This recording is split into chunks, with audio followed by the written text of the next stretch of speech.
தாவீது தன் தேவனாகிய கர்த்தருக்குள்ளே தன்னை திடப்படுத்தி கொண்டான். ஆனால் வேதம் சொல்லுகிறது, தாவீது போன இடத்திலெல்லாம் கர்த்தர் அவனை காப்பாற்றினார். சத்தமிட்டு அழுகிறார்கள். ஏன்னா அவங்களுக்கு இருந்த எல்லாமே போயிடுச்சு. அவங்க அகதிகளாக வாழ்ந்து கொண்டிருந்தார்கள். உண்மையிலே பலன் கொள்ளுகிற மனுஷன் எப்படிப்பட்டவன்? பாக்கியவான். உண்மையிலே பலன் கொள்ளுகிற மனுஷன் பாக்கியவான். இது முக்கியம் இல்லை. இதில் நீ உட்காந்துட்டீன்னா, இந்த காரியத்தில் அப்படியே முடங்கி உட்காந்துட்டீன்னா உன்னால் திரும்பி ஃபார்வர்டு எந்திரிச்சு போக முடியாது. தேவனுடைய பிள்ளைகளை சார்ந்து வாழ பழகிக்கொள்ளுங்க. அப்போ உங்கள் வாழ்க்கையில் ஒரு ஆறுதல் உண்டாகும், ஒரு சந்தோஷம் உண்டாகும். நீங்கள் சோர்ந்து போகும்பொழுது உங்களை தூக்கி விடுறதுக்கு ஆட்கள் இருப்பாங்க. அப்போ ஒரு தேவனுடைய மனுஷனிடத்துல போய் ஓப்பனாக நம்ம பேசும் பொழுது, உண்மையை பேசும் பொழுது, அதில் நமக்கு ஆறுதலும் திடனும் வழி நடத்துதலான செய்து கிடைக்குது.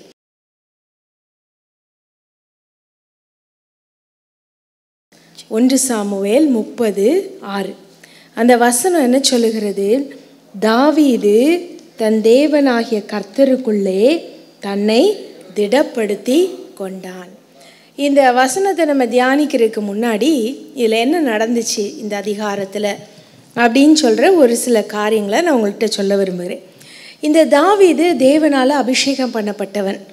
ஆண்டவர் சும்மா ஆடுகளுக்கு பின்னாடி அலைஞ்சவனை கூப்பிட்டு, நீ தான் என்னுடைய மக்களுக்கு இனி ராஜாவாக போகிற அப்படின்னு சொல்லிட்டு அவனை அபிஷேகம் பண்ணிட்டார். ஆனால் தாவீது ஆண்டவர் அபிஷேகம் பண்ணும் பொழுது ஏற்கனவே அந்த தேசத்தில் சவுல் ராஜாவாக இருக்கிறான். அப்போ சவுலை ஆண்டவர் தள்ளினாலும் கூட சிம்மாசனத்தில் சவுல் தான் இருக்கிறான். அப்போ ஒரு ராஜா ஏற்கனவே சிங்காசனத்தில் இருக்கும் பொழுது நான் தான் ராஜா என்று சொல்லி பறைசாற்றி கொண்டு என்ன செய்ய முடியாது? அலைய முடியாது. தாவீதின் கூட கர்த்தர் இருக்கிறார், தன்னை விட்டு விலகி விட்டார்னு சொன்னதை அறிஞ்ச உடனே இந்த சவுல் என்ன பண்ணுறான்? தாவீதை கொல்ல வேண்டும் என்று சொல்லி தேடி அலைகிறான். இப்படி தேடி அலையும் பொழுது என்ன நடக்கிறது? ஒவ்வொரு இடமா தாவீதை தப்பி தப்பி தப்பி தப்பி ஓடுகிறான். ஆனால் இருக்கிற எல்லா ஜனங்களும் சவுலின் பக்கமாக சாய்ந்து ராஜாவிற்கு பயந்து தாவீதை என்ன செய்கிறாங்க? சவுல்கிட்ட காட்டி காட்டி கொடுக்குறாங்க. ஆனால் வேதம் சொல்லுகிறது, தாவீது போன இடத்திலெல்லாம் கர்த்தர் அவனை காப்பாற்றினார் அப்படின்னு சொல்லி. அப்போ உள்நாட்டிற்குள்ள சத்துருக்கள். அப்போ தாவீது ஒரு நாள் என்ன செய்கிறான்? ஆண்டவரே, நான் இங்கே இருந்தேனா, இஸ்ரவேல் தேசத்துக்குள்ளே யூதேயா தேசத்திற்குள்ளே இருந்தேனா, என்றைக்காகிலும் ஒரு நாள் சவுல் என்னை வேட்டையாடி என்ன செஞ்சிருவான்? கொலை செய்து விடுவான். அப்போ நான் பெலிஸ்தியருடைய நாட்டிற்கு நான் போயிடுவேன் அப்படின்னு சொல்லிட்டு என்ன பண்ணுறான்? பெலிஸ்தியர்களுடைய நாட்டிற்கு போகிறான். இந்த பெலிஸ்தியரும் இஸ்ரவேல் ஜனங்களுக்கு விரோதமானவர்கள். அப்போது அவங்க என்ன பண்ணுறாங்க? தாவீதை பார்த்தோன்னே, இவன் தானையா சவுலுக்கே டஃப் கொடுத்த ராஜா, அப்போ இவனை தானே அபிஷேகம் பண்ணியிருக்காங்க, அப்போ இவனும் நமக்கு விரோதமாயிருவான்னு சொல்கிறாங்க. ஆனால் அவர்களை ஏற்றுக்கொள்ள வைக்கிறதற்காக தன் உயிருக்கு அஞ்சி தாவீது பைத்தியத்தை போல நடித்து அந்த இடத்துல என்ன செய்கிறான்? ஒரு அடைக்கலத்தை வாங்கி கொள்ளுகிறான். அப்போ ஆகீஸ் என்னும் ராஜா, பெலிஸ்திய ராஜா அவனுக்கு அடைக்கலம் கொடுத்து அவனோடு கூட வைத்து கொள்ளுகிறான். அப்போ இந்த சமயத்தில் தான் பெலிஸ்தியருக்கும் இஸ்ரவேலுக்கு என்ன செய்யுது? போர் வருகிறது. அப்போ போர் வரும்பொழுது இந்த பெலிஸ்திய ராஜாக்கள் என்ன செய்தாங்க? தாவீது நம்ம கூட இருந்தால் பாதி போரில் என்ன செஞ்சிருவான்? அவனுடைய ஜனத்திற்கு சப்போர்ட்டாக போயிடுவான். அதனால் அவன் நம்ம கூட இருக்க வேண்டான்னு அவன் ஊருக்கே திரும்பி அனுப்புகிறாங்க. அவன் தாவீது வாழ்ந்த அந்த இடத்திற்கு பேர் தான் சிக்லாக். சிக்லாகு பெலிஸ்தியர் தாவீதிற்குன்னு ஒரு ஒதுக்கி வைத்த போல ஒரு பார்டர் லைனில் இருந்த ஒரு டவுன், ஒரு சின்ன ஊர். அப்போ அந்த ஊரில் தான் தன்னுடைய மனைவிகள், பிள்ளைகள், தன்னோடு கூட இருந்த மக்கள் எல்லாரையும் விட்டுட்டு இவன் போயிருக்கிறான் போருக்கு. திரும்பி வரான். ஆனால் அந்த திரும்பி வர்றதுக்குள்ளே அமலேக்கியர் என்ன செய்கிறாங்க? அவங்க இன்னொரு குரூப் ஆஃப் பீப்புள். அமலேக்கியர் என்ன பண்ணுறாங்க? இந்த சிக்லாக வேட்டையாடி அதில் உள்ள எல்லா ஜனங்களையும் பிடித்து கொண்டு போய் அதை எரித்து போட்டார்கள் அந்த பட்டணத்தை அப்படின்னு சொல்லி வேதம் சொல்லுகிறது. அக்கினியினால் எரித்து போட்டார். அப்போ இப்போ தாவீதோட சூழ்நிலை எப்படி இருக்குது? தாவீது தன்னுடைய சொந்த ஜனத்தாரினால் ஒதுக்கப்பட்டவன், விரட்டப்பட்டவன், எதிரிகளினால் ஒதுக்கப்பட்டவன். நீ எங்களுக்கு வேண்டாம், நீ இங்கே இருந்தீன்னா பிரச்சனை, நீங்கள் இருந்தனா தொல்லை, நீங்கள் இருந்தனா எனக்கு சமாதானமே இல்லை, நீ இங்கே இருந்தீன்னா எங்களுக்கு எப்போ பார்த்தாலும் ஏதாவது ஒரு காரியம் நடந்துகிட்டே இருக்கு, பெலிஸ்தர் வேண்டாம் அப்படின்னு சொல்கிறாங்க. அவனுக்கு இருந்த ஒரே ஒரு ஆசீர்வாதம், அவன் கூட இருந்த 600 பேர். இந்த 600 பேரும் எப்படிப்பட்டவங்கன்னு வேதம் சொல்லுகிறது? நொண்டிகள், சப்பானிகள், கடன்பட்டவர்கள், ஒதுக்கப்பட்டவர்கள். இவங்க எல்லாரும் ராஜாவினால் விரட்டப்பட்டவங்களாம் என்ன செஞ்சாங்க? ராஜாவானால் விரட்டியாச்சு, அதனால தாவீதோட போய் நம்ம சேர்ந்துக்குவோன்னு சேர்ந்துட்டாங்க. இப்படிப்பட்டவங்க தான் அவனுக்கு இருந்த ஒரே பிளெஸ்ஸிங். ஆனால் அந்த நேரத்தில் என்ன ஆகுது? சத்துரு அவர்களையும் எடுத்துக்கொண்டு போகிறான், அந்த மக்களுடைய கூட்டத்தையும் எடுத்துக்கொண்டு போகிறான். அப்போ 1 சாமுவேல் 30:5 நீங்கள் பார்க்கும் பொழுது தாவீதும் அவன் மனுஷரும் அவர்களுடைய சத்தத்தை உயர்த்தி கதறி அழுகிறாங்க. 30ஆம் அதிகாரம் 5ஆம் வசனம் கடைசி பகுதி வாசிங்க.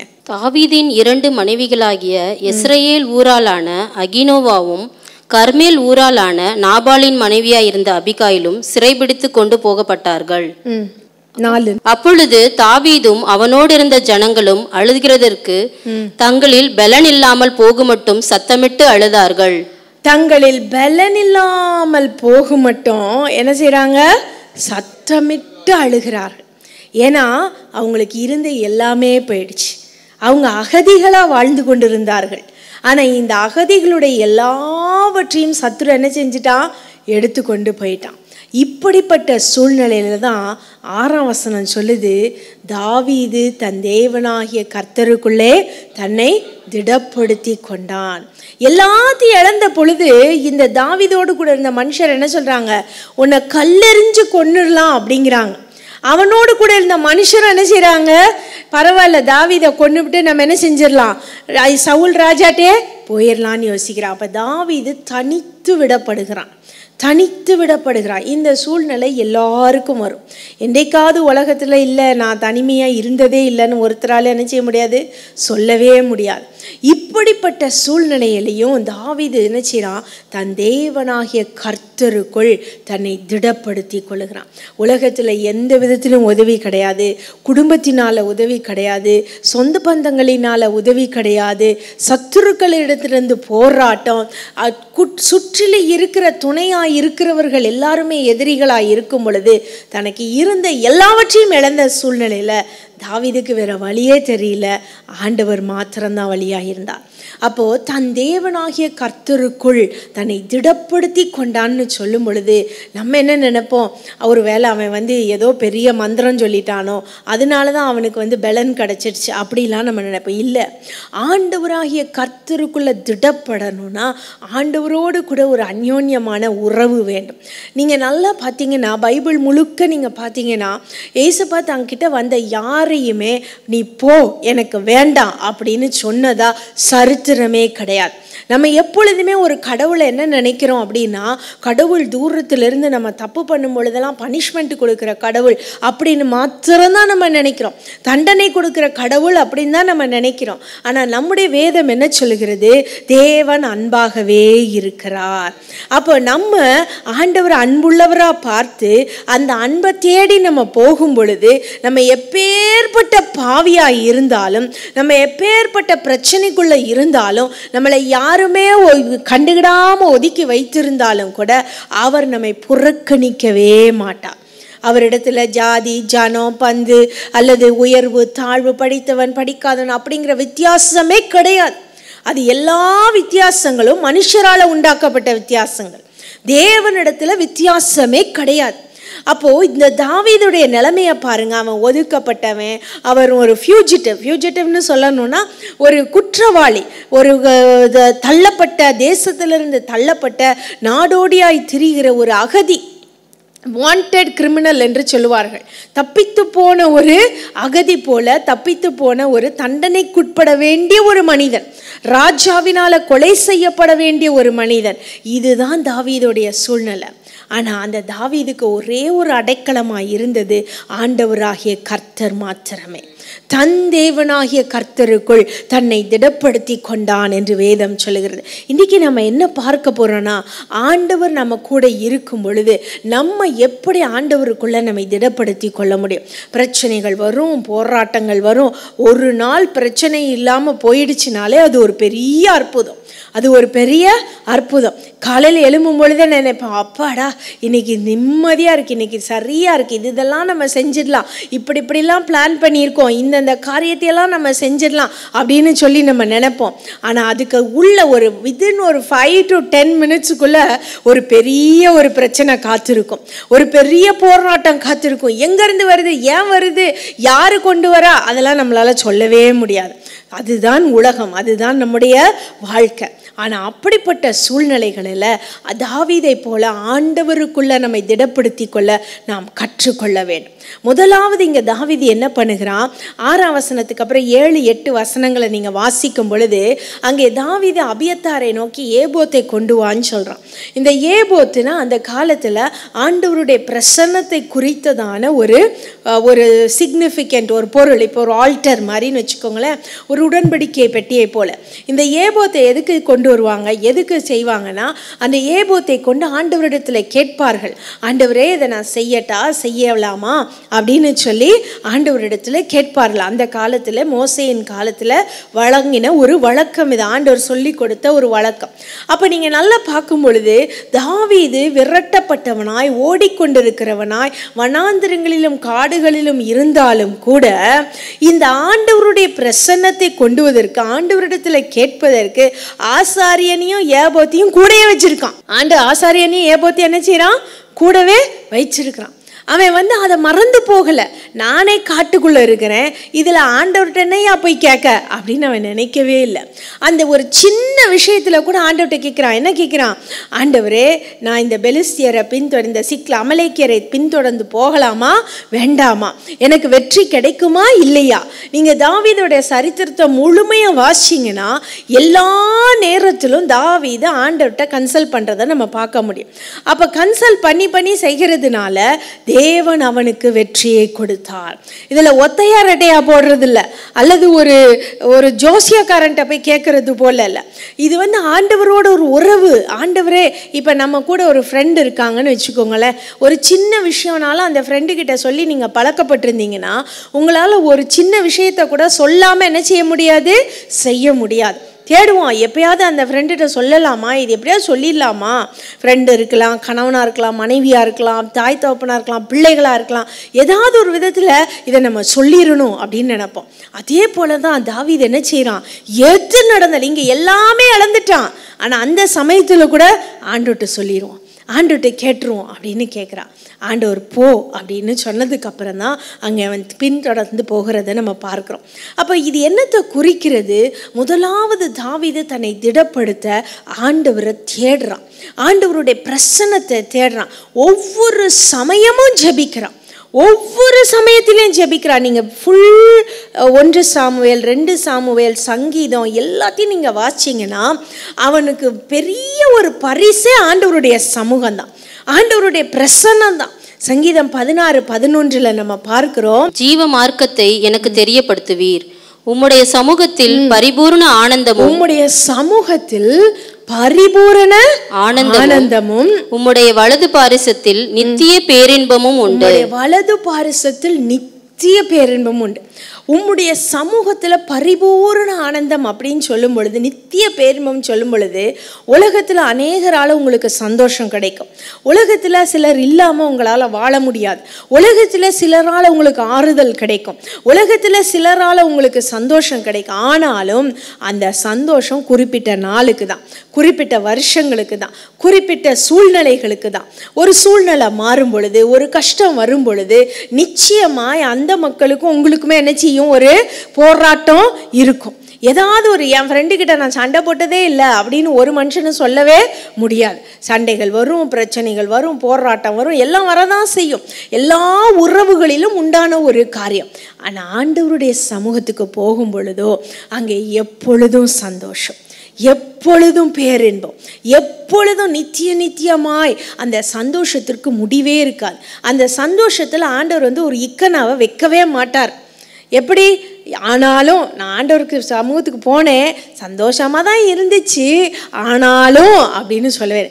ஆனால் இதே சமயம் நீங்கள் ஒரு உறவினர் வீட்டுக்கு போங்க, நல்லா தான் கவனிச்சாங்க, ஆனாலும் அப்படி சொல்லுவீங்களா சொல்ல மாட்டிங்களா? கண்டிப்பாக சொல்லுவோம். நல்ல நண்பனாக தான் இருக்கான், ஆனாலும் இது மட்டும் எனக்கு புரியலையே அப்படின்னு சொல்லுவோம். ஆனால் ஆண்டவருடைய சமூகத்திற்கு போகும் பொழுதோ அந்த மாதிரி ஒரு கண்டிஷன்ஸும் இருக்காது. அவர் எப்பொழுதுமே நமக்கு சந்தோஷத்தை கொடுக்கிறவர். அவருடைய பிரசன்னம் எப்பொழுதும் நமக்கு இன்பத்தை தரும். எவ்வளவு போராட்டம் இருந்தாலும் அவருடைய சமூகத்திற்கு, அவருடைய பிரசன்னத்திற்கு வரும் பொழுது அந்த கஷ்டம், அந்த கண்ணீர், அந்த துன்பம் எல்லாம் மறைஞ்சு போயிடும்.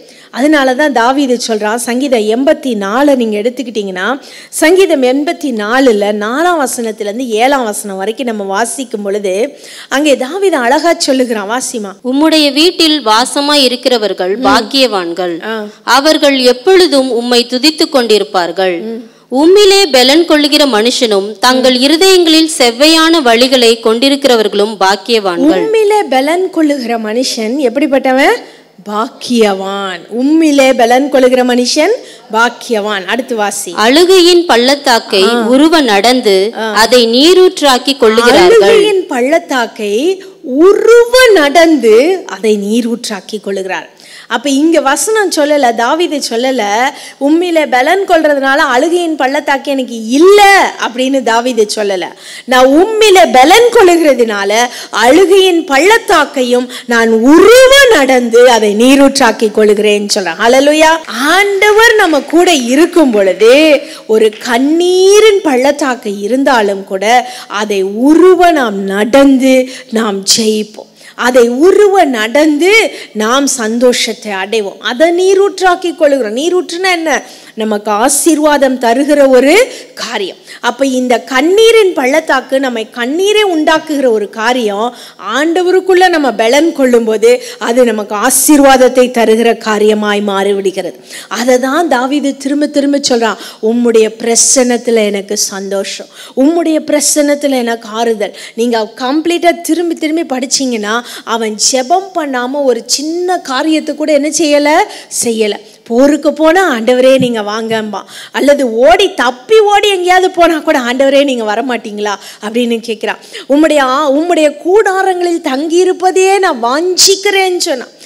ஆண்டவர் இல்லாமல் தாவீது இல்லை, தாவீது இல்லாமல் ஆண்டவர் இல்லை அப்படிங்கிற மாதிரி தாவீது நம்ம சொல்லுவோம் இல்லையா, உலக பிரகாரமாக நீ இருக்கிறேன்னா அவன் இருப்பான், அவன் இருந்தால் நீ இருப்பான் அப்படின்னு சொல்லுவோம். அதே போல தான் ஆண்டவரோடு தாவீது அவ்வளவு ஒரு ஃப்ரெண்ட்ஷிப், ஆண்டவருடைய சமூகத்தை தேடினான். நம்ம இப்போ எப்படி ஆண்டவருடைய சமூகத்தை தேடுறோம்? புதிய ஏற்பாட்டில் பார்க்கும் பொழுது லூக்கா சுவிசேஷத்தில் 22 அதிகாரம் நீங்கள் வாசிச்சிங்கன்னா 41 முதல் 44 வசனங்களை நம்ம பார்க்கும் பொழுது அங்கே அங்கே ஏசப்பா கெத்செமனே தோட்டத்தில் ஜெபம் பண்றார். ஆண்டவரே இந்த பாத்திரம் உமக்கு சித்தமானால் இந்த பாத்திரம் என்னை விட்டு நீங்கும்படிச்சு. ஏசப்பாவே ஜெபம் பண்ணணும்னு என்ன ஒரு காரியம் இருந்துச்சு? he was the son of God, அவர் தேவனுடைய குமாரன். அப்புறம் அவர் ஏன் ஜெபம் பண்ணணும்? நம்ம நிறைய சமயம் அப்படிதான் நினைக்கிறோம், நான் ஆண்டவர் பிள்ளை தானே, நான் ஜெபம் பண்ணணும்னு அவசியம் இல்லை, ஆண்டவர் எல்லாத்தையும் பார்த்துக்கொள்வார், அவர் என் கூடையே இருக்கிறார், அவர் எப்பொழுதும் இருக்கு, எல்லாம் கரெக்டு தான், he is with us. ஆனாலும் கூட ஆண்டவருடைய சமூகத்தை நம்ம தேடும் பொழுது கர்த்தர் நம்மை பலப்படுத்துகிறார். அவருடைய பிரசன்னம் நம்மை பலப்படுத்துது. அந்த பிரசன்னம் இல்லாமல் நம்ம மீனை தண்ணிக்குள்ளே வந்து தூக்கி வெளியே போட்ட மாதிரி நம்ம துடிச்சிருவோம். அவருடைய பிரசன்னத்தில் எப்படி பலன் இருக்கும்? அந்த தாவீது அந்த சூழ்நிலையில் அழுகிறான் பார்த்தீங்களா, அந்த அழுகிற இடத்துல ஆண்டவர் சொல்கிறார், நான் இருக்கேன், வா கூட போ, எல்லாத்தையும் நான் தரேன், திரும்பி வா, நான் இருக்கேன். அவர் கூட இருக்கிறார் என்பதை ஊர்ஜிதப்படுத்துகிறதுக்கு தான் அந்த பிரசன்னத்தை நம்ம தேடி போகிறோம். அவர் நம்ம கூட இருக்கிறார். யாருமே இல்லைனாலும், யாருடைய சப்போர்ட்டும் இல்லைனாலும் ஜீசஸ் என் கூட இருக்கிறார், இயேசு என் கூட இருக்கிறார். அதற்காக தான் நான் அவருடைய பிரசன்னத்தை தேடி போறேன், அவருடைய சமூகத்தை தேடி போறேன். அப்ப அவருடைய சமூகத்துக்கு போகும் பொழுது என்ன நடக்கிறது? நான் ஜெபம் பண்ணும் பொழுது அவர் சமூகத்தை நான் காண்கிறேன், அவர் சமூகத்துல சந்தோஷப்படுறேன். அவர் சமூகம் எனக்கு கண்ட விதங்களில் எனக்கு பிரச்சனைகளை சால்வ் பண்ணல, நான் அப்படி ஆகலை இப்படி ஆகலை அப்படின்னு நான் நினைச்சாலும் அவருடைய சமூகத்திற்கு போகும் பொழுது என்னுடைய மனதில் ஒரு தெளிவு உண்டாகிறது. என்னுடைய இருதயத்தில் இருக்கிற பாரம் போது, என்னுடைய கண்ணீரை ஆண்டவர் துடைக்கிறார். அந்த துக்கத்தின் மத்தியிலேயும் அவர் நம்மை ஆறுதல் படுத்துகிறார். அவருடைய ஆறுதலை ஒருவரால் எடுத்து போடவே முடியாது. அவருடைய சந்தோஷத்தை ஒருவரால் என்ன செய்ய முடியாது, தூக்கி போடவே முடியாது. அந்த பலன் அவருடைய சமூகத்துக்கு நீங்கள் போனதுக்கப்புறம் ஆண்டவர் உங்களுக்கு கொடுக்குற பலன் இருக்குது பார்த்தீங்களா, என்ன வந்தாலும் பார்த்துக்கலாம் அப்படின்னு சொல்லி ஒரு தைரியம் வந்துடும். என்ன வந்தாலும் பார்த்துக்கலாம், கர்த்தர் என்னோடு கூட இருக்கிறார், நான் அவர் சமூகத்திலிருந்து வந்திருக்கிறேன், அவர் என்னை சிங்கத்தை போல பலவானை போல மாற்றிருக்கிறார். பலவீனன் எவனும் பலவான் என்று சொல்வானாக வேதம் சொல்லுது. அதனாலதான் நீங்க பார்க்கும் பொழுது அந்த திடப்படுகிற மனது ஒவ்வொரு சமயத்திலையும் ஒவ்வொரு வாழ்க்கையிலையும் நடக்கிறது. அன்னாளுடைய வாழ்க்கையை எடுத்துக்கொள்ளுங்க. 1 சாமுவேல் 1ஆம் அதிகாரத்துல நீங்க வாசிக்கும் பொழுது அங்கே அன்னாளுக்கு பிள்ளை இல்லை. ஒவ்வொரு நாளும் எதையாவது சொல்லி வீட்டில் அவளை துக்கப்படுத்திக்கிட்டே இருக்கிறான். ஆனால் அந்த சமயத்தில் அன்னாள் என்ன செய்கிறா, ஆண்டவருடைய சமூகத்தில் போய் தன் இருதயத்தை ஊற்றி விட்டாள் என்று வேதம் சொல்லுகிறது. 1 சாமுவேல் 1:15 அவள் தன் இருதயத்தை ஆண்டவருடைய சமூகத்தில் என்ன செஞ்சிட்டா, ஊற்றி விட்டா. அதுக்கப்புறம் நீங்கள் பார்த்தீங்கன்னா 1 சாமுவேல் 1:18 சொல்லுது, அவள் அதற்கு பிறகு துக்கமுகமாய் இருக்கவில்லை. ஹல்லேலூயா, ஹல்லேலூயா. அதுதான் கர்த்தருடைய பிரசன்னத்துக்கு இருக்கிற ஒரு மிகப்பெரிய ஒரு அட்வான்டேஜ், ஒரு மிகப்பெரிய ஒரு blessing. அதுதான் கர்த்தருடைய பிரசன்னத்துக்கு இருக்க வல்லம். அதுதான் once you get into the presence of God you will not come back crying. நீங்க ஆண்டவருடைய பிரசன்னத்துக்குள்ள போயிட்டீங்கன்னா நீங்க திரும்பி அழுதுகிட்டே வர மாட்டீங்க, திரும்பி சந்தோஷமா தான் வருவீங்க. ஹல்லேலூயா. அவர் நம்மளை சந்தோஷமா தான் பார்க்க விரும்புகிறார், துக்கமுகமா ஆண்டவர் பார்க்க விரும்பல. நம்முடைய துக்கத்தை எடுத்து போடுகிறது தான் ஆண்டவருடைய பிரசன்னம், அதுதான் அவருடைய வல்லமை. அப்படி ஆண்டவர் நம்மை தேற்றும் பொழுது அங்கே அன்னாளுக்கு என்ன நடந்துச்சு, அற்புதம் நடந்துச்சு. குழந்தை இல்லைன்னு ஆண்டவர்கிட்ட ஜெபம் பண்ணா ஆண்டவர் குழந்தைய கொடுத்தார். அது மாத்திரம் அல்ல, சாமுவேலுக்கு பிறகும் 5 பிள்ளைகளை ஆண்டவர் கொடுத்து அவரை ஆசீர்வதித்தார். அதே போல எஸ்தருடைய புஸ்தகத்துல வாசிச்சு பாருங்க. எஸ்தர் ஒரு ராஜாத்தி, ஆனா ராஜா கிட்ட போகும் பொழுது யாருமே பெர்மிஷன் எல்லாம் என்ன செய்ய முடியாது, நுழைய முடியாது, கொன்று போடப்படுவார்கள். ஆனா ராஜாவுக்கு போறதுக்கு முன்னாடி எஸ்தர் சொல்றா, எஸ்தர் 4:16 நானும் என்னுடைய தாதிமாரும் 3 நாள் உபவாசம் இருந்து ஜெபிப்போம், அதற்கு பிறகு நான் ராஜாட்ட போனேன், அவனை கொண்டு போட்டாலும் பரவாயில்ல அப்படிங்கிறான். அதுக்கப்புறம் என்ன நடந்துச்சு, அவ ஃபாஸ்டிங் இருந்து ஜோம் பண்ணிட்டு ஆண்டோட்ட ஜோம் பண்ணிட்டு அவ ராஜா கிட்ட போகும் பொழுது அங்கே ராஜா அவனுடைய செங்கோலை நீட்டி எஸ்தரின் மீது கிருபை பாராட்டினான். நம்ம மனுஷர் தயவுக்காகவே உலகத்தில் அலைஞ்சு சோர்ந்து போகிறோம் பிரியமானவர்களே. மனுஷரை தேடுறதுக்கு பதிலாக, மனுஷருடைய அன்பை தேடுறதுக்கு பதிலாக, மனுஷருடைய நன்மையான காரியங்களை வார்த்தைகளை தேடுகிறதுக்கு பதிலாக ஆண்டவருடைய சமூகத்தை தேடுங்க.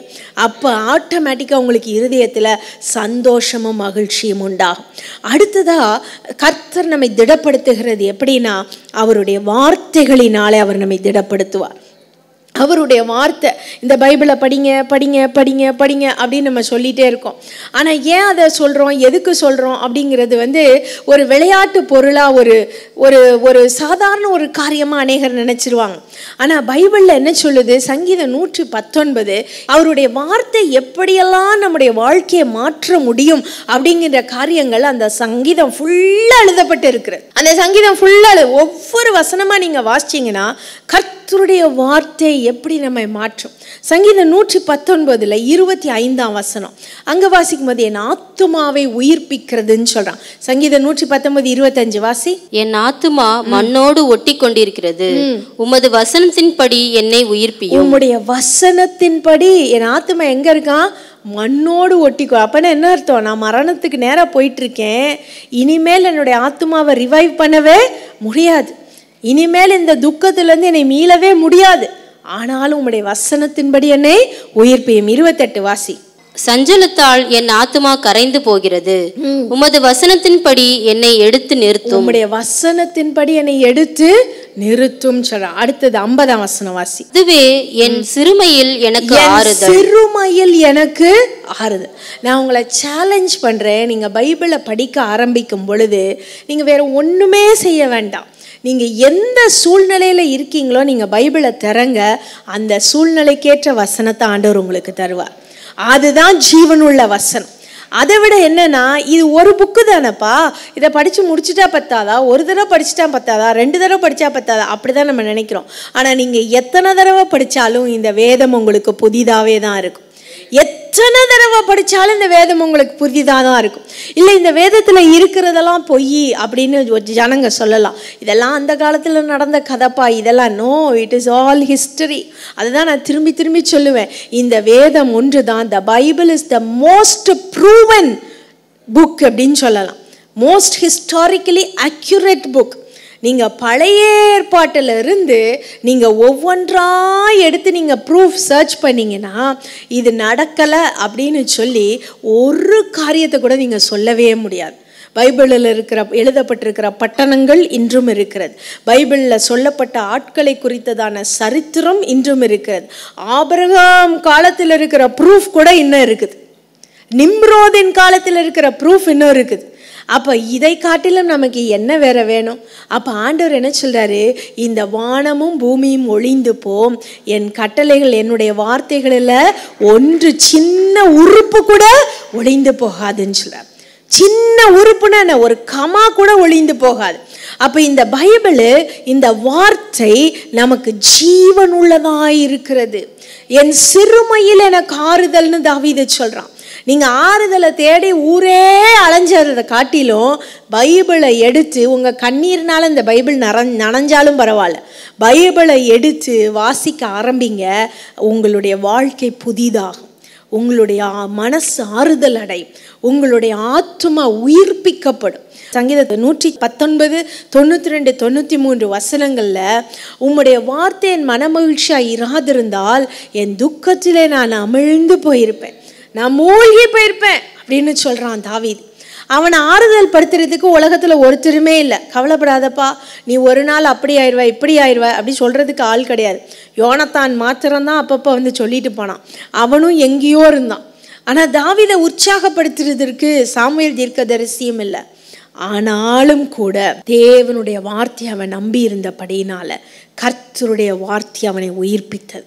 சங்கீதம் 19 நீங்கள் வாசிக்கும் பொழுது 7ஆம் வசனம் 8ஆம் வசனத்தில் பார்க்கும் பொழுது அங்கே எழுதப்பட்டிருக்கிறது, கர்த்தருடைய வார்த்தை இருதயத்தை சந்தோஷிப்பிக்கிறதா இருக்கிறது, ஆத்துமாவை உயிர்ப்பிக்கிறதா இருக்கிறது.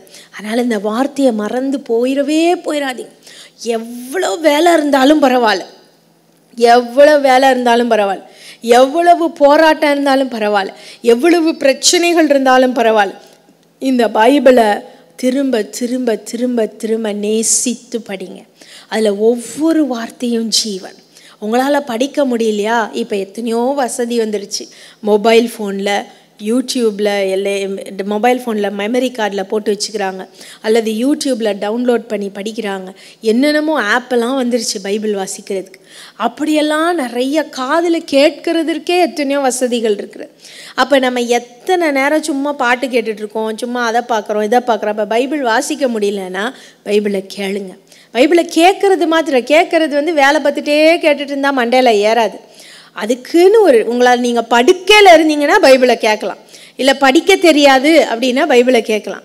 ஆனாலும் கூட படிக்க தெரியாதவங்க கூட நிறைய பேர் என்ன செய்கிறாங்க, எழுத்து கூட்டி படிக்கிறாங்க. ஐயோ இந்த வேலை கிடைக்கே, நான் முடிக்கலையே, ஐயோ நான் இந்த வேலையை செய்யணுமே, நான் இப்போ பைபிள் படிக்க உட்காந்துட்டேன்னா எனக்கு இந்த வேலை நடக்காதே அப்படி யோசிக்காதீங்க. அந்த வேலை கடந்துட்டு போகுது, பைபிளை தான் எனக்கு முதல்ல முக்கியம் நேசிங்க. அதுதான் நம்ம ஆண்டவரை நேசிக்கிறதற்கு அர்த்தம். அப்படி நம்ம நேசித்து ஆண்டவருடைய வார்த்தையை தேடும் பொழுது அவர் நம்மை உயிர்ப்பிக்கிறார், ஆறுதல் படுத்துகிறார். அதனால தான் ஏசப்பா சொன்னார், லூக்கா 6ஆம் அதிகாரம் 47 முதல் 49 வசனங்களை நீங்கள் வாசிக்கும் பொழுது, என் கட்டளைகளுக்கு கீழ்ப்படிந்து நடக்கிறவனுடைய வீடு எப்படி இருக்குமா? கன்மலையின் மேலே கட்டப்பட்ட வீடு. என் கட்டளையில் கீழ்ப்படியாதவனுடைய வீடு எப்படி இருக்கும்? மணலின் மேலே கட்டப்பட்ட வீடு. அப்போது வார்த்தையை படித்தாதான் கீழ்ப்படியணும்னு தோணும். வார்த்தையை தேடலை படிக்கலை அப்படின்னா அங்கே என்ன ஆயிரும்? வார்த்தைக்கு கீழ்ப்படியணும்னு தோணவே தோணாது. ஏசப்பா மீது அன்பே வராது. உங்களுக்கு பைபிள் படிக்கலைன்னா நிச்சயமாக அன்பு வராது. ஏசப்பாவின் கட்டளைகள் அவருடைய நல்ல நீங்கள் ஒன்று புரிஞ்சுக்கணும். அவருடைய பைபிளை நீங்கள் அதிகமாக நேசித்து படிக்க தான் அவர் சொல்லுகிற காரியங்களை கேட்கிறதற்கும் உங்கள் செவிகள் திறக்கப்படும். அவருடைய கட்டளைகளுக்கு கீழ்ப்படுகிறதற்கும் உங்கள் இருதயம் தானே கீழ்ப்படி ஆரம்பிக்கும். அது ரொம்ப முக்கியமான காரியம். நான் பைபிளே படிக்கல, ஆண்டவர் என்கிட்ட பேசவே மாட்டேங்கிறாரு, நான் எவ்வளோ நாள் ஜெபம் பண்ணிட்டு இருக்கேன், நான் எப்படியெல்லாம் அப்படின்னா அந்த இடத்துல உங்களுக்கு ஆண்டவருடைய வார்த்தை என்ன செய்ய முடியாது, அறிந்து கொள்ள முடியாது. நீங்கள் நல்லா யோசிச்சு பாருங்க. ஒருத்தரோட பேசிக்கிட்டே இருக்கீங்கன்னு வச்சுக்கோங்களேன், நீங்கள் மட்டும் பேசுறீங்க, அவங்க பேசுறதை கேட்கறதுக்கு உங்களுக்கு பொறுமையே இல்லை அப்படின்னா என்ன ஆகும்? நீங்கள் என்ன செய்வீங்க? இவங்கள்ட்ட பேசி என்ன பிரயோஜனம், அவங்க பேசுகிறதான் பேசிக்கிட்டே இருப்பாங்க அப்படின்னு சொல்லிட்டு என்ன செஞ்சிருவீங்க? அமைதியாக இருந்துருவீங்க. நிறைய சமயம் அந்த வார்த்தைகளை என்ன செஞ்சிருவீங்க? சரி இனிமேல் பேசி பிரயோஜனம் இல்லை, அவங்க தான் பேசிக்கிட்டே இருப்பாங்க அப்படின்னு அமைதியாக இருந்துருவீங்க. ஆனால் 2 பேரும் கலந்து ஆலோசிக்கும் பொழுது, 2 பேரும் பேசும் பொழுது அந்த உறவு என்ன செய்யுது? மேம்படுது. அதே தான் பைபிளை நீங்கள் படிக்க தான் ஆண்டவரும் உங்களோடு கூட அதிகமாய் உருவாடுவார். ஆண்டவரும் உங்களோடு கூட பேசுவார். ஆண்டவர் மட்டும் பேசணும், ஆண்டவர் மட்டும் கொடுக்கணும், ஆண்டவர் மட்டும் நான் எனக்கு கேட்குறதெல்லாம் கொடுக்கணும், நான் என் இஷ்டத்துக்கு நடந்துக்கிட்டே இருப்பேன் அப்படின்னா அது நடக்காது. அது இட்ஸ் நாட் பாசிபிள். அது நடக்காது. என்றைக்கோ ஒரு நாள் நான் ஆண்டவர்கிட்ட அற்புதம் கேட்டேன், கஷ்டத்தில் இருந்தேன், கூப்பிட்டேன், ஆண்டவர் எனக்கு உதவி செய்தார், அதெல்லாம் உண்மைதான். அவர் ஜீவன் உள்ளவர், அவர் கேட்கிறார். ஆனால் அவரை தெரிஞ்ச பிற்பாடு அவருடைய வார்த்தையை தேடாமல் இருந்தீங்கன்னா அது ஒரு குற்றமாய் தான் நமக்கு முடியும். அது வாழ்க்கையில் ஆசீர்வாதமாக என்ன செய்யாது? முடியாது. அடுத்தது ஆண்டவர் நம்மளை திடப்படுத்துறது, அவருக்குள்ள நம்மை திடப்படுத்துறது அவருடைய பரிசுத்த ஆவியின் மூலமாக. அவர் நமக்கு தந்தருளி போன பரிசுத்த ஆவியின் மூலமாக. நான் அடிக்கடி சொல்லியிருக்கேன், பரிசுத்த ஆவியானவர் தேவன் நமக்குள்ளே வாசம் பண்ணுகிறவர். அவர் ஏதோ ஒரு ஆவி எங்கேயோ வராரு, எங்கேயோ போறாரு, அது இது அப்படிலாம் நம்ம சொல்லவே கூடாது. Holy Spirit is God himself. தேவனுடைய ஆவியானவர் தேவனாகவே இருக்கிறார். அவர் நமக்குள்ள வாசம் பண்ணுகிறார். ஏசப்பா சீஷர்களுக்கு சொல்லி போகும் பொழுது யோவான் 16:7 நான் உங்களுக்கு உண்மையை சொல்லுகிறேன், நான் போகிறது உங்களுக்கு பிரயோஜனமாய் இருக்கும். நான் போகாதிருந்தால் தேற்றரவாளன் உங்களிடத்தில் வரார். தேற்றரவாளன் உங்களிடத்தில். தேற்றரவாளன்னா என்ன பேரு? Comforter. somebody who comforts, somebody who is நம்ம கூடவே இருந்து எல்லா வார்த்தைகளுக்கும் நமக்கு எல்லா சூழ்நிலைகளிலும் நம்மை ஆறுதல் படுத்துகிறவர். எல்லா சூழ்நிலையும் எப்படி படுத்துகிறவர்? ஆறுதல் படுத்துகிறவர். இந்த ஆறுதல் படுத்துகிற பரிசுத்த ஆவியானவர், ஆறுதல் செய்கிறவரை ஆண்டவர் நம்ம கூடவே இருக்க வைத்திருக்கிறார். நம்ம கூடவே அவர் இருக்கிறார். அப்போ நம்ம ஏன் மற்றவர்களை தேடி அலையணும்? பரிசுத்த ஆவியானவர் நமக்குள்ள இருக்கும் பொழுது இந்த ஆறுதல் நம்மையும் அறியாமல் நம்மை தேற்றுகிற ஒரு காரியம் நமக்குள்ளேயே பொங்கி எழுகிறது. தாவீதிற்குள்ள பரிசுத்த ஆவியானவர் இருந்தார். அதனால தான் உலகமே அவனை ஒதுக்கினாலும் அவன் அதை பற்றி கவலையே படலை. He was not bothered. அதை பற்றி அவன் யோசிக்கவே இல்லை. பரிசுத்த ஆவியானவர் உங்களுக்குள்ள இருக்கும் பொழுது உலக பிரகாரமாய் உங்கள் உறவுகள் எவ்வளவு சீர்பட்டாலும் அதை பற்றி உங்களுக்கு கவலை இருக்காது. கவலை இருக்காதுன்னா நான் ரொம்ப அப்படியே கவலையே இல்லை அப்படி சொல்லலை. கவலை இருந்தாலும் ஆண்டவர் என் கூட இருக்கிறார், ஆவியானவர் என் கூட இருக்கிறார் அப்படின்ற அந்த தைரியம் வந்துடும். அவர் எனக்கு முதல்ல பெஸ்ட் ஃப்ரெண்ட், அவர் தான் எனக்கு எல்லாமே, அதற்கு பிற்பாடு தான் மற்றவர்கள் எல்லாரும் அப்படின்ற அந்த ஒரு அச்சாரம், அந்த ஒரு கேரண்டி உங்களுக்கு கிடைச்சிடும். அப்ப பரிசுத்த ஆவியானவர் நமக்குள்ள இருக்கும் பொழுது அவர் என்ன செய்கிறார்? அப்போஸ்தலர் 9:31 வாசிக்கிறோம். சீஷர்கள் அப்போஸ்தலர்கள் எல்லா விதத்திலும் பாடுபட்டாங்க, கொலை பண்றதுக்கு தேடி அலைஞ்சாங்க எல்லாரும் அவங்கள. ஆனாலும் ஓடி ஓடி ஆண்டவருடைய சுவிசேஷத்தை அறிவிச்சாங்க. அப்பொழுது வேதம் என்ன சொல்லுது? சபைகள் நாளுக்கு நாள் விருத்தி அடைந்து தேவனுடைய கிருபையிலும் பரிசுத்த ஆவியானவருடைய ஆறுதலிலும் நடந்து பெருகின அப்படின்னு சொல்லி எழுதப்பட்டிருக்கு. பரிசுத்த ஆவியானவருடைய ஆறுதல் அங்க தேவைப்பட்டது. எதற்கு? கொலை செய்யப்பட போகிறோம், என்றைக்கு கண்டுபிடிக்க போறோம், கல்லறைகளிலும் குழிகளிலும் கேட்டகூம்ஸ் என்று சொல்லுவார்கள். இத்தாலி தேசத்தில் ரோம பேரரசுலலாம் இன்னும் நீங்கள் போனீங்கன்னா அதை பார்க்கலாம். பூமிக்கு அடியில் பெரிய பெரிய பெரிய குகைகள் இருக்கும். அந்த குகைகளுக்குள்ள சென்று ஆண்டவரை தேடினார்கள்.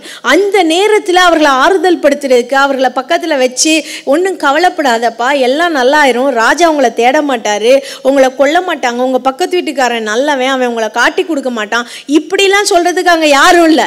அவங்களை ஆறுதல் படுத்துறதுக்கு பரிசுத்த ஆவியானவர் ஒருவர் மாத்திரம் இருந்தார். அவர் அவர்களை ஆறுதல் படுத்தினார். இந்த பரிசுத்த ஆவியின் ஆறுதல் நமக்குள்ள ஒவ்வொரு நாளும் கிரியேட் செய்ய வேண்டும் என்றால் பரிசுத்த ஆவியானவருக்கு நம்மை ஒப்பு கொடுக்கணும். ஆண்டவர்ட்ட சொல்லணும், பரிசுத்த ஆவியானவரே, நான் ஒண்ணுமே இல்லப்பா, you lead me, you guide me, நீங்க எல்லாம் பார்த்துக்கொள்ளுங்க அப்படின்னு சொல்லும் பொழுது எப்படி ஆண்டவர் அப்போஸ்தலர்களை ஆறுதல் படுத்தினாரோ அதே போல நம்மையும் ஆறுதல் படுத்துவார். அவர் இருக்கும் பொழுது நம்மை திட்டப்படுத்துவார். செருபாபேல்னு ஒரு மனுஷன் இருந்தான். அவன் யோசுவா என்கிற பிரதான ஆசாரியனோட சேர்ந்து தேவாலயத்தை திரும்பி கட்டணும்னு நினைச்சான். அப்போ பயங்கர எதிர்ப்பு வந்துச்சு. அவனுக்கு ஹெல்ப் பண்றதுக்கு ஒருத்தரும் இல்லை. ஆனால் வேதம் என்ன சொல்லுது தெரியுமா? ஆண்டவர் தம்முடைய தீர்க்கதரிசிகளை கொண்டு சொல்றார். ஆகாய் 2:4-5 செருபாபேலே, திடன்கொள், உன்னுடைய ஆலயத்தை நீ கட்டு, உன் கைகள் அதுக்கு அஸ்திபாரம் போட்டுச்சு, உன் கைகள் தான் அதை முடிக்கும். ஆனால் அந்த முடிக்கிற வரைக்கும் என் ஆவியானவரும் உங்கள் மத்தியில் இருக்கிறார்னு சொன்னார். The Holy Spirit is within you. என் ஆவியானவர் உங்களோடு கூட இருக்கிறார். அதே காரியத்தை தான் சகரியா தீர்க்கதரிசி சொல்லுகிறான். சகரியா 4:6 பலத்தினாலும் அல்ல, பராக்கிரமத்தினாலும் அல்ல, என்னுடைய ஆவியினாலே ஆகும். அப்போ என்னுடைய ஆவியினாலே ஆகும்னா என்ன? ஐயோ சுவாமி என்னால் முடியலையே அப்படின்னு சொல்லும் பொழுது திடப்படுத்துகிற ஆவியானவர், ஆறுதல் படுத்துகிற ஆவியானவர், பரவாயில்ல நான் இருக்கேன் பார்த்துக்கலாம் வா அப்படின்னு சொல்கிற ஆவியானவர், இப்படி செய்யாத, அப்படி செய்யாத, இது கரெக்ட் இல்லை, இது தப்பு, இவங்க இப்படி யோசிச்சுட்டு இருக்காங்க, அவங்க இப்படி யோசிச்சுட்டு இருக்காங்க, இது அவங்களுடைய யோசனை, நீ இதை புரிஞ்சுக்கோ அப்படின்னு சொல்லுகிற ஆவியானவர். ஆவியானவருடைய வழி நடத்துதல் ரொம்ப அற்புதமானது, வெரி பியூட்டிஃபுல். மனுஷருடைய எண்ணங்கள் அனைத்தையும் அறிந்தவர் ஆவியானவர். உங்கள்கிட்ட பேசிக்கிட்டு இருக்கும் பொழுதே ஆவியானவரே என்கிட்ட சொல்லி கொடுங்கப்பா, நீங்கள் என்ன, நான் யாருக்கு ஜோம் பண்ணணும், எப்படி ஜோம் பண்ணணும், இது என்ன செய்யணும், இவங்க என்ன எண்ணத்தோடு நம்மள்கிட்ட சொல்லிட்டு இருக்காங்க அப்படின்னு நீங்கள் ஜோம் பண்ணி பாருங்கள், கேட்டு பாருங்கள். நீங்கள் நல்ல உறவு ஆவியானவரோட வைத்திருந்தீங்கன்னா பட்ட பகலை போல மனுஷருடைய இருதயங்களை உங்களுக்கு சொல்லி கொடுப்பார். எல்லாவற்றையும் பலட்சியமாய் சொல்லி கொடுப்பார், ஆறுதல் படுத்துவார். இது முக்கியம் இல்லை, this issue is not important, இதை விட பெரிய காரியம்லாம் இருக்குது, வா பார்த்துக்கலாம், இது முக்கியம் இல்லை, இதில் நீ உட்காந்துட்டீன்னா, இந்த காரியத்தில் அப்படியே முடங்கி உட்காந்துட்டீன்னா உன்னால் திரும்பி ஃபார்வர்டு எந்திரிச்சு போக முடியாது. போதும், நிறுத்து, இதுக்காக நான் உன்னை கொண்டு வரல, இதுக்காக நான் இந்த உலகத்தில் உன்னை வைக்கல, திஸ் இஸ் நாட் இம்பார்ட்டன்ட் அப்படின்னு ஆண்டவர் சொல்லுவார். இந்த ஆவியானவருடைய ஆறுதல் நமக்கு வேணும், இந்த ஆவியானவருடைய பிளெஸ்ஸிங் நமக்கு வேணும், இந்த ஆவியானவருடைய வழிநடத்துதல் நமக்கு வேணும். அதனால தான் பவுல் சொல்கிறார் எபேசியர் 3:16 உள்ளான மனுஷன் ஆவியில பலப்படணும்னு சொல்கிறான். ஆவியில பலப்படணும். இந்த பரிசுத்த ஆவியானோட ஒத்தாசை நமக்கு வேணும். திருச்சபையே அப்படியே மேலான ஒரு கிறிஸ்தவ வாழ்க்கை வாழாத, மேலான கிறிஸ்தவ வாழ்க்கை வாழாத, ஆண்டவர் அதை விரும்புகிறதே இல்லை. அதற்கும் அப்பாற்பட்டு பரிசுத்த ஆவியானவரோடு உறவாடி அவரோடு வாழுகிற ஒரு வாழ்க்கை நமக்கு வேணும். அப்படி இருக்கும் பொழுது அவர் சகல சத்தியத்திற்குள்ளும் நம்மை நடத்துவார். தேவனுடைய பிள்ளைகளின் மூலமாக நம்மை திடப்படுத்துகிறார். நிறைய சமயம் நம்ம தன்னந்தனியாக உலகத்தில் வாழணும்னு நம்ம நினைப்போம். ஆனால் ஒரு கோட் உண்டு, ஆங்கிலத்தில் சொல்லுவார், no man is an island என்று சொல்லுவார்கள். அப்படின்னா என்ன அர்த்தம்? ஒரு மனுஷனும் ஒரு தீவை போல் என்ன செய்ய முடியாது, வாழ முடியாது, இன்னொருத்தங்களை சார்ந்து தான் வாழணும். ஆனால் அந்த சூழ்நிலையிலும், கஷ்டமான சூழ்நிலைகளை உலகத்தாரை சார்கிறதை காட்டிலும் தேவனுடைய பிள்ளைகளை சார்ந்து வாழ பழகி கொள்ளுங்க. அப்போ உங்கள் வாழ்க்கையில் ஒரு ஆறுதல் உண்டாகும், ஒரு சந்தோஷம் உண்டாகும். நீங்கள் சோர்ந்து போகும்பொழுது உங்களை தூக்கி விடுறதுக்கு ஆட்கள் இருப்பாங்க. அதுக்கு தான் சபையை தேடி வாங்கன்னு சொல்கிறது. அதுக்கு தான் என்ன சொல்கிறது, சபையை தேடி வாங்க. ஏன்னா சபை என்கிறது ஒரு குடும்பம். இந்த குடும்பத்தில் ஒருத்தர் விழுந்தால் இன்னொருத்தர் என்ன செய்யணும், தூக்கி விடணும். இந்த சபைக்கு இவங்க யாருன்னே தெரியாது, அவங்க யாருன்னே தெரியாதுன்னு போகிறதுக்கு திருச்சபைக்கு வர்றதில்லை. திருச்சபை என்பது ஒரு குடும்பம். அதை தான் திரும்பி திரும்பி நம்ம பைபிளில் பார்க்கும் பொழுது ஒரு மனுஷன் இன்னொரு மனுஷன் என்ன செய்கிறான்? திடப்படுத்துகிறான். 1 சாமுவேலில் நீங்கள் வாசிக்கும் பொழுது 20ஆம் அதிகாரத்தில் 41, 42 வசனங்கள்லாம் வாசிச்சிங்கன்னா, அங்கே யோனத்தான் சவுல் ராஜாவினுடைய மகன். இந்த யோனத்தானே தாவீது என்ன செய்கிறான்? ஆறுதல் படுத்துகிறேன். இங்கே கவலைப்படாத தாவீது, நீ ஆண்டவருடைய நாமத்தினால இந்த சிங்காசனத்திற்கு வருவ, நீ ஆண்டவருடைய நாமத்தினால ராஜாவா மாறுவ அப்படின்னு சொல்லி யோனத்தான் தாவீதை திடப்படுத்துகிறத நம்ம பார்க்கிறோம். அதே போல நீங்கள் புதிய ஏற்பாட்டில் பார்த்தீங்கன்னா, பவுல் அப்போஸ்தலர்களையும் சீஷர்களையும் பவுலும் பேதுரு என்ன செய்கிறாங்க? அப்பப்போ போய் திடப்படுத்திட்டு வர்றாங்க, வார்த்தைகளினால திடப்படுத்துறான். ஒனேசிமோவை பார்த்து பவுல் சொல்லுகிறான், பிலேமோன் 1:7 பரிசுத்தவான்களின் உள்ளங்கள் உங்கள் மூலமாய் ஆறுதல் அடைந்ததுன்னு சொல்றான். அப்ப இந்த ஒனேசிமோ என்பவன் அநேக பரிசுத்தவான்களை ஆறுதல் படுத்தினது மாத்திரம் இல்ல, அவன் அநேகருக்கு என்ன செய்யறான்? ஆறுதலாய் ஒத்தாசையா இருக்கிறான். நம்ம அப்படி இருக்கிறோமா? நம்மளும் மற்றவர்களை தேடி, தேவனுடைய பிள்ளைகளை தேடி போக என்ன செய்யணும்? தேடி போக பழகிக்கொள்ளணும். நிறைய பேர் சொல்ல, ஐயோ ஊழியக்காரங்கள்ட்ட நம்ம கஷ்டத்தை சொல்லிட்டா மைக்கில் சொல்லி போடுவாங்க, ஊழியக்காரங்கள்ட்ட நம்ம கஷ்டத்தை சொல்லிவிட்டா அது நமக்கு கேவலம், நமக்கு வெக்கம் அப்படின்லாம் நினைப்பாங்க. அந்த நினைப்புக்காக ஊழியக்காரங்களை ஆண்டவர் வைக்கலை. ஒரு ஊழியக்காரனை தேவனுடைய மனுஷனாக ஆண்டவர் அபிஷேகம் பண்ணினார்னா அந்த ஞானத்தையும் ஆண்டவர் கொடுத்து தான் வைக்கிறார். அப்போ ஒரு தேவனுடைய மனுஷனிடத்துல போய் ஓப்பனாக நம்ம பேசும் பொழுது, உண்மையை பேசும் பொழுது அதில் நமக்கு ஆறுதலும் திடனும் வழி நடத்துதலாம் செய்து கிடைக்கிது. நிறைய பேர் ஊழியக்காரர்களிடத்துல பொய் பேசுவாங்க, எல்லாம் நல்லா தான் இருக்குது பாஸ்டர், அதெல்லாம் சூப்பராக போயிட்டுருக்கு அப்படிம்பாங்க. ஆனால் அங்கே இருக்கிற வண்டவாளம்லாம் நமக்கு தெரியாமலாம் இருக்கும். எல்லா வண்டவாளத்தையும் பரிசுத்த ஆவியானவர் தண்டவாளம் ஏற்றிடுவார். நீங்கள் சொல்லலைனாலும் சொல்லாட்டிலும் சொன்னாலும் உங்கள் முகத்தை பார்க்கும் பொழுதே உண்மையாக நடக்கிற விஷயங்கள் தான். நிறைய சமயங்களில் நானும் பாஸ்டருமே சில நேரங்களில் வீட்டில் பேசுவேன், இவங்க முகம் சரியில்லையே, என்ன கஷ்டம்னு தெரியலையே அப்படின்னு போய் பேசுவோம். எதுக்கு பேசுகிறோம்? கொசலம் பேசுகிறதுக்கா? இல்லை, ஜெபிக்கிறதற்கு. அவங்களுக்கு என்ன பிரச்சனைன்னு தெரியல, என்ன போராட்டம்னு தெரியல, சம்திங் இஸ் ராங், போய் ஜெபிப்போம். அதுதான் ஆண்டவர் எங்களுக்கு கொடுத்த அழைப்பு. அப்போ ஆண்டவர் சொல்கிறாரு, தாவீது இதே போல் ஊழியக்காரங்களை கூடயே வச்சுருந்தான், அபியத்தார் கூடவே இருந்தான். ஆண்டவர்கிட்ட கேட்டு சொல்லு, நான் செய்யலாமா வேண்டாமா? தாவீது ஒரு நாளும் சொல்ல, ஆண்டவர் என் கூடவே இருக்கிறாரு, நீங்களாம் எனக்கு தேவையில்லை அப்படின்னு தாவீது சொல்லலை. நாமும் கூட தேவனுடைய ஊழியர்களை தேடி அவர்கள் மூலமாக நம்மளை என்ன செய்யணும்? திடப்படுத்தி கொள்ளணும். மோசே யோசுவாவை திடப்படுத்தினான், பவுல் அநேகரை திடப்படுத்தினான்.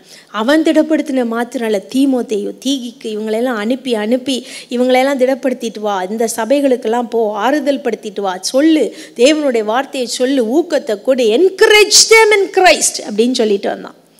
அப்போ நம்மளும் மற்றவர்களை என்கரேஜ் பண்ணணும், நாமும் தேவனுடைய பிள்ளைகளிடத்துல ஆறுதலை தேடிப்போம். ஸோ இப்படி நம்ம திடப்படும் பொழுது அங்கே என்ன நடக்குது? 1 சாமுவேல் 30ஆம் அதிகாரத்தில் 17 முதல் 19 வசனங்களை வாசிக்கும் பொழுது அங்கே தாவீது தான் இழந்த எல்லாவற்றையும் திரும்ப பெற்றுக்கொண்டான். ஹல்லேலூயா. அவன் செய்த ஒரே காரியம்தான், தன் தேவனாகிய கர்த்தருக்குள் தன்னை திடப்படுத்தி கொண்டான். அப்புறம் மீதி எல்லாம் கர்த்தர் கிளீனாக மேப்பு போட்டு கொடுத்துட்டார். இந்த இடத்துக்கு போ, இதை செய், இந்த பார், இந்த சத்ருவை இப்படி போராடி இந்த இடத்துல போ, ஜெயித்தான். ஜெயித்து எல்லாவற்றையும் திரும்ப பெற்றுக்கொண்டான்.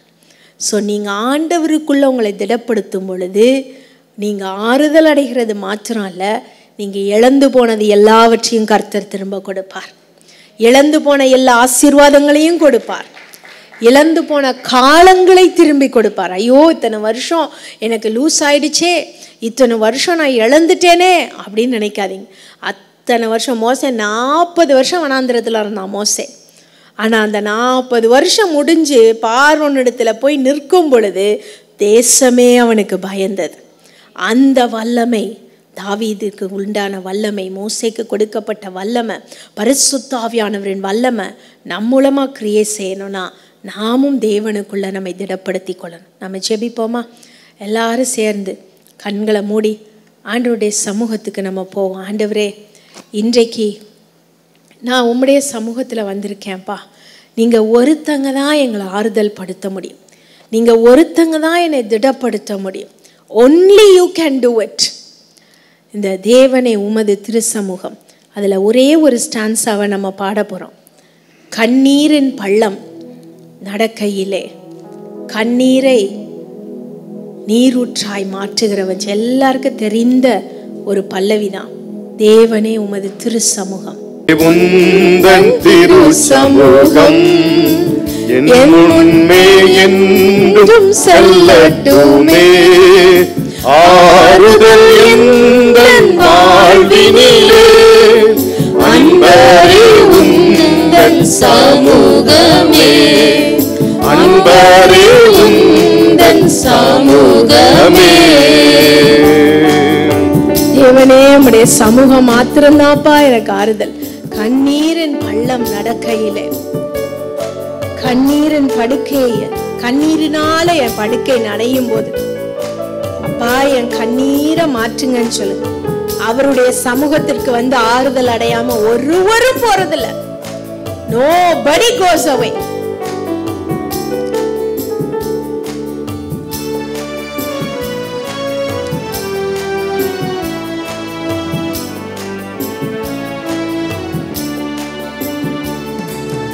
கண்ணீரின் பள்ளம் நடக்கையிலே கண்ணீரால் படுக்கை நனையும் போது கண்ணீரை நீரூற்றாய் மாற்றி என்றும் களிகூர பண்ணும் உம் சமூகமே, களிகூர பண்ணும் உம் சமூகமே.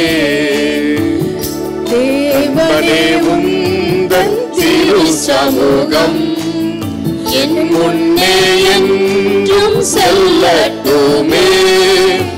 ஆறுதல் எந்தன் வாழ்வினிலே அன்பரே உந்தன் சமூகமே, அன்பரே உந்தன் சமூகமே.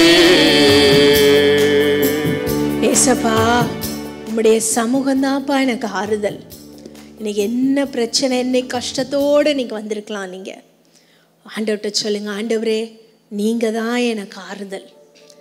உம்முக்குள்ளே நான் திடப்படுத்தி கொள்ளணும்ப்பா. உலகம் எப்படியோ போனாலும் பரவாயில்ல, நீர் என்னை திடப்படுத்தும் என்று சொல்லி கேளுங்க. You strengthen me Lord. என்னை திடப்படுத்தும். கர்த்தர் திடப்படுத்துவார், திடப்படுத்துவார். ஏசப்பா உம்முடைய பிள்ளைகளை நீங்கள் திடப்படுத்துங்க ஆண்டவரே. உலகத்தில் எங்களை ஆறுதல் படுத்த, எங்களுக்கு சந்தோஷத்தை கொடுக்க, எங்களுக்கு சமாதானத்தை கொடுக்க, எங்கள் ஆத்துமாவை உயிர்ப்பிக்க ஒருவரும் இல்லை என்று நீங்கள் நினைக்கலாம். ஆண்டவரே நீங்கள் இருக்கிறீங்கப்பா. we know that you are with us. நீங்கள் எங்க கூட இருக்கிறீங்க, எங்க கூட இருக்கிறீங்க என்பதை எங்களுக்கு தெரியும் அப்பா. அதில் நாங்கள் நிலைத்திருந்து சந்தோஷப்பட நீங்கள் உதவி செய்யும். கண்ணீரின் பள்ளத்தாக்கில் நடக்கிற பிள்ளைகள், அந்த கண்ணீரெல்லாம் நீரூற்றாய் மாற்றுங்கப்பா. உருவ நடந்து நீரூற்றாய் மாற்றிக்கொள்ள நீங்க உதவி செய்யுங்க சுவாமி.